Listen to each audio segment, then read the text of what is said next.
Big Brother, mainstream media, government cover-ups. You want answers? Well, so does he. He's Alex Jones on the GCN Radio Network. And now, live from Austin, Texas, Alex Jones. But I don't understand, why can't Howard Stern make fun of George Bush when Rush Limbaugh is allowed to say things like the Iraqi prison scandal is no worse than what happens in college frat house hazings all across America? That just makes me think that Rush Limbaugh is still high.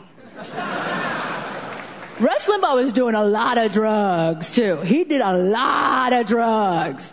Rush Limbaugh did so many drugs, Courtney Love would say, you know what, I can't. I got to work tomorrow.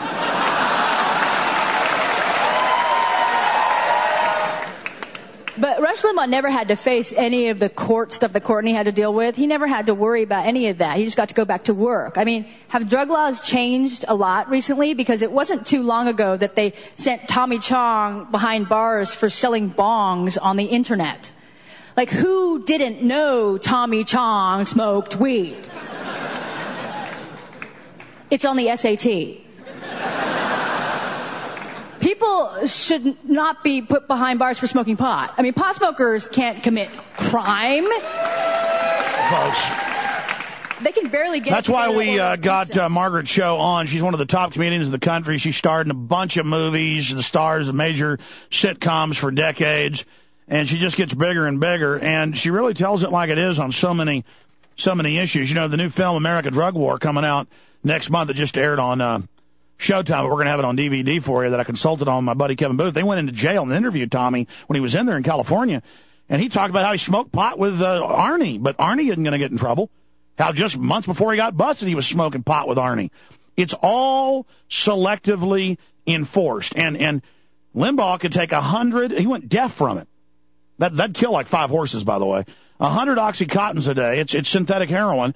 But you're selling bongs to smoke weed that George Washington smoked, you're going to go to jail for a couple years. And so we are really on, and that and a whole bunch of issues is Margaret Cho, and her website is margaretcho.com. We have a link to it up on Infowars.com. Margaret, thanks for coming on with us. Thank you. I didn't know that Tommy smoked weed with Arnold. That sounds great. Yeah, well, we actually have the video of that. It's in the film. It's now aired on... It's so insane that he had to go to prison for that. You know, I mean, it's just ludicrous that there are so many laws against marijuana when marijuana is hardly a problem at all. The big problem is, you know, that the country is totally ignoring other problems. I mean, alcohol is far worse than any kind of, like, pot that anybody would smoke, I think. Well, they can find no deaths from pot, and by the way, I don't smoke it, but they can find over 100,000 a year related to alcohol. Right, and nicotine is a terrible drug as well, and I think that those substances like alcohol and nicotine need to be regulated far more than anything like marijuana, which I find really helps people, so I don't understand. Well, it does for hundreds of illnesses, glaucoma, cancer patients, you name it. I mean, just getting into the drug war first, and we'll just get into what's important to you right now, what you're really focused on, and where your career's going, some of the new stuff you've done, some of your concert movies. There's so much to talk about in the 20 minutes we've got you, but the larger issue of Limbaugh. I mean, he is such a hypocrite that he can be gobbling close to 1,000 pills a week and committing felonies, doing it with narcotics, but that's okay. And he still calls for the cocaine laws where if a black's caught with crack, they get 20 years in prison, but a white lawyer gets probation. Right. I mean, it's obviously very racist and very hypocritical, and because he's a conservative, he gets away with a lot more than anybody else does because of his politics. I think more than just being a, quote, conservative, he supports the military-industrial prison complex. Right. Right. It's a shame. It's really a shame. You've been really from the first days of this administration when really people weren't criticizing Lord Bush, when he had a 90% approval rating, you were criticizing him. Now everybody's criticizing. We have the 10 steps to fascism, Naomi Wolf, even conservative pundits are saying Bush is insane. He's talking about being a dictator. Give us your take on when you started really getting concerned about Bush. Well, I got concerned right after 9/11 where, the planes hit the World Trade Center and he was in that classroom with all those children and they told him what was going on and he did nothing. for several minutes. He did nothing. As we waited and waited and waited for him to do something. 15 minutes, yeah. The country was in danger, and he did nothing. We were attacked for the first time on American soil, and he did nothing. That's when I realized that there was something wrong, very, very wrong. Now, a lot of the victims' families and others, and Willie Nelson and Charlie Sheen and the former German defense minister and the former Italian president and thousands of architects and engineers have said that, especially Building 7, not hit by a plane, collapsing perfectly, they have questions. And now it turns out that Bush appointed the commission and had Zelikow, his deputy, running it. Do you have any questions about the official story?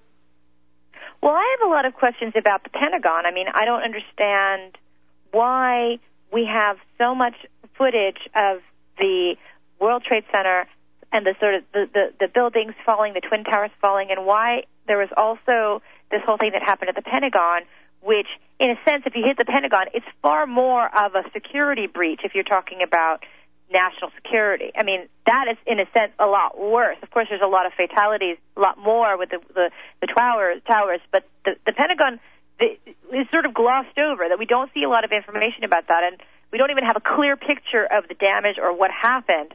And to me, that's troubling. Like, why is that so under the rug? Why are we not seeing anything about that? Why is it all focused on the towers? I mean, I understand that the tragedy has sort of the ground zero, that is sort of the ground zero of the tragedy, but there was other parts to it, too. That day was a terrible day, and there was other things that happened. Why are they not focusing on that, and what are they hiding? You know, it is suspicious that there's that 16-foot hole before it collapses, and they seized all the video camera tapes. I mean, I wonder why they won't release any of those. I mean, they released one from a parking cam that only takes a picture every second or so, and it doesn't show a plane. It's very weird. Right, and the Pentagon is really where so much of our government is really housed. There's so many like military security, all this like top secret stuff happens there. So of course it's going to be monitored from every angle, every second, and yet we have no footage of it. It's very mysterious, and so I've always been curious about that. Like, what's up with the Pentagon? Where and what happened there, and where's the damage, and what occurred, and why was it almost not as bad as what happened in the towers? Why is it not as what happened? It's just very strange to me. Yeah, you would think of a plane could bring down not just the two buildings, but one down the street that wasn't hit by anything, just magically. Yeah. Boy, you think of a plane at the Pentagon, the whole thing would have just blown up. Right, and just a little piece of it seemed to sort of like have fallen over, like somebody drove a car into it or something, but it was a whole plane.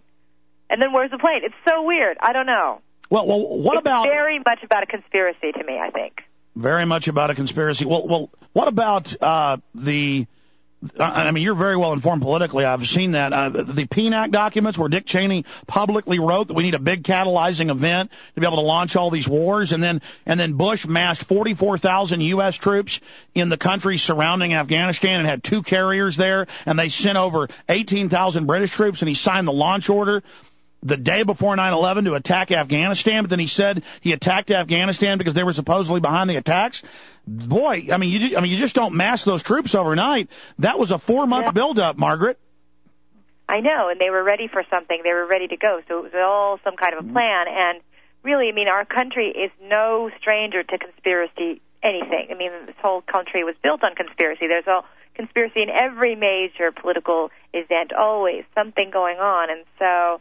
when this one is uncovered, it's going to be major, and people are going to be very angry. I think people are already angry anyway because the country has fallen apart just because of the Bush administration, and it's really terrible. Well, you're right. Why people are that's why people are so excited about coming out and voting in this next election and getting so involved because they can't stand it anymore.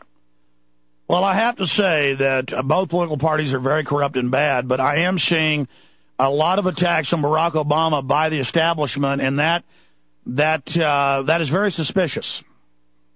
It is very suspicious, and a lot of the kinds of attacks, the kinds of saying, like, associating him with this Reverend Wright, or trying to make it seem like his point of view is the same as Reverend Wright's point of view, and really, when you look at John McCain's spiritual advisor is this sort of minister who's his speeches are very, very extreme as well. Like he's talking about how abortion is kind of a black genocide and all this stuff. Well, he says he wants World War. He says he wants World War III. Right.